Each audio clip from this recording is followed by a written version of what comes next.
Eh, Bwana Yesu na asifiwe, watu wa Mungu. Usiku wa leo nataka kuzungumzia jambo moja kuhusu mwanamke mmoja kwa jina lake aliitwa Rahab. Rahab, ukiangalia vizuri, alikuwa ni mwanamke kahaba ambaye alifanya ukahaba kwa miaka nyingi, na lengo na shabaha ni kuweza kukuhudumia kama mtumishi wa Mungu kupitia kwa neno hili. Utasoma Yoshua 2 kuanzia mstari huo wa kwanza. Utapata jinsi Yoshua ameweza kufanya kazi kwa ajili ya kwenda kuipiga nchi fulani na kutuma watumishi wake kwenda kuipeleleza nchi fulani, na hiyo nchi ilikuwa na mwanamke mmoja kwa jina lake, unaweza uliza alikuwa anaitwa nani? Alikuwa anaitwa Rahab. Kwa hiyo nchi mnayoitazama watumishi wa Mungu, ilikuwa ni nchi kubwa sana. Ilikuwa ni mahali penye vitu, magari, manyumba, magari, mnavyoyaona, vitu vilikuwa mijengo ya aina na aina. Nataka kukwambia mtu wa Mungu, neno la Mungu usiku wa leo, nataka kukuelekeza kwamba Mungu anaweza akafanya mabadiliko siku moja baada nyingine. Wewe umekuwa mtu mbaya kila namna ya yoyote, haujakuwa na tumaini lolote, kwa sababu kuna mambo umeyafanya, mambo mabaya. Lakini leo hii, wakati unapokumuita huyu Yesu, anakuja kubadilisha maisha yako.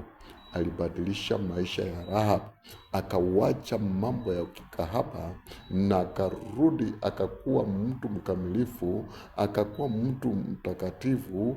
Na kutokea mahali pale, Mungu akituma mtumishi wake katika mahali popote, Mungu anaweza kutuma mtumishi wake kwa njia yoyote, haijalishi anamtuma wapi.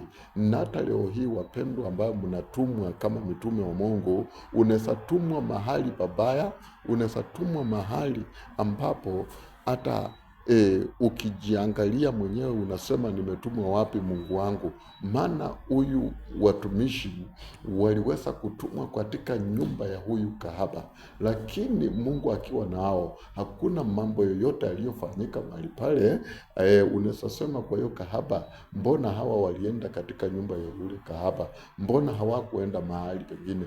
Mungu anaweza kukuficha mahali ambapo shetani hata akikutafuta hawezi akakupata. Mungu anaweza kukuficha mahali ambapo maadui watakuwa wakikupita, na wewe uko mahali hapo mpaka umalize ile shughuli ambayo Mungu amekutuma nayo. Sikia, achilia Roho Mungu akuongoze. Achilia Roho Mungu akutumikie. Wakati utakubali huyu Mungu, wakati utakubali huyu Roho Bwana kutumikie, wewe utatembea mahali babaya, utakanyaka mahali babaya, lakini hautafikiriwa na wale maadui.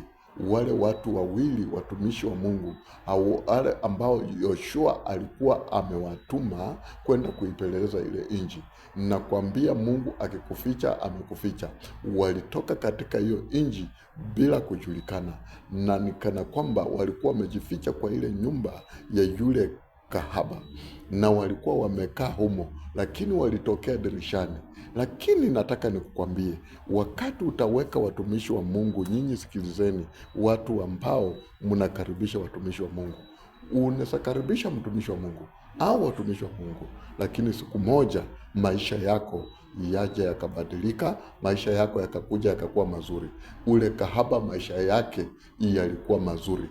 Wakati walifaulu kuweza kupindua ile nchi, nakwambia kuna mabadiliko ilikuwa juu ya huyo kahaba, na akaweza kuachilia ukahaba wake, na akabaki akimtumainia Mungu, na akakuwa tajiri katika nchi hiyo. Maana walipokuja kuikomboa ile nchi, aliweza kumfanya kuwa mali wa mmoja wa miliki wenye mali katika nchi hiyo. Na alipowakaribisha watumishi, alisema, mnapoenda munikumbuke na mimi, kazi hii imenichosha. Kuna mambo yamekuchosha usiku wa leo, kuna vitu umevifanya, kuna vitu umevitenda, kuna vitu umetembea nazo. Wewe umekuwa na uchawi, umefuka majini, achilia siku ya leo. Kuna vitu vimekaa kwa maisha yako, umekuwa ukipiga watu, umekuwa ukiroka watu, umefanya vitu vya kuchosha. Usiku wa leo nataka nikwambie, achilia. Soma ile Yoshua 2. Kuanzia hapo utaona neno la Mungu litakuelekeza vile jinsi utakavyofanya. Simama imara, kumbuka huyu Mungu, simama na pamoja naye, na uambie Mungu, kuna vitu nimezifanya kwa muda mrefu na nimeshindwa kuviacha. Usiku wa leo enda kwa magoti kwa nyumba yako. Umefanya vitu vibaya kwa ndoa yako, umefanya vitu vibaya kwa watoto wako, umefanya vitu vibaya kwa kijiji yako, hata vingine umefanya kwa kanisa yako vitu vibaya, hata kwa jamii yako umefanya vitu vibaya, hata umefanyia watumishi wa Mungu vitu vibaya. Kuna mambo umetenda si mazuri. Leo hii unapomuita huyu Mungu akutumie watumishi wake waje wasungumuze pamoja na wewe, kuna mabadiliko utapata kwa maisha yako. Nyumba hiyo ya Rahabu ambaye ni mwanadada aliyekuwa wa kikahaba, na jinsi mnavyojua kahaba ni watu wamedharauliwa, ni watu ambao ni watu ni wabaya, ni watu wa kunyang'anya, ni watu wa kufanya ushirikina, wanafanya mambo machafu. Lakini Rahabu alipokaribisha watumishi hawa akawaweka. Kumbe haikukuwa tu ni kwamba wanabadilisha nchi, hata walikuwa wanabadilisha maisha ya Rahabu. Leo hii unaweza karibisha watumishi wa Mungu na ikawa umekaribisha maisha mapya kwa maisha yako, njia zako mpya kwa maisha yako, ukakaribisha mabadiliko kwa watoto wako. Watoto wako wamesumbua kwa ulevi, wamesumbua kwa kahaba, wamesumbua kwa wizi. Karibisha watumishi wa Mungu waombe pamoja na wewe. Na kama mahali penye uliko, nataka nikwambie hivi, sauti hii tunaweza kuwa hatujaonana, nataka uponyeze kidole chako kwa ile comment useme Yesu anaweza. Amina.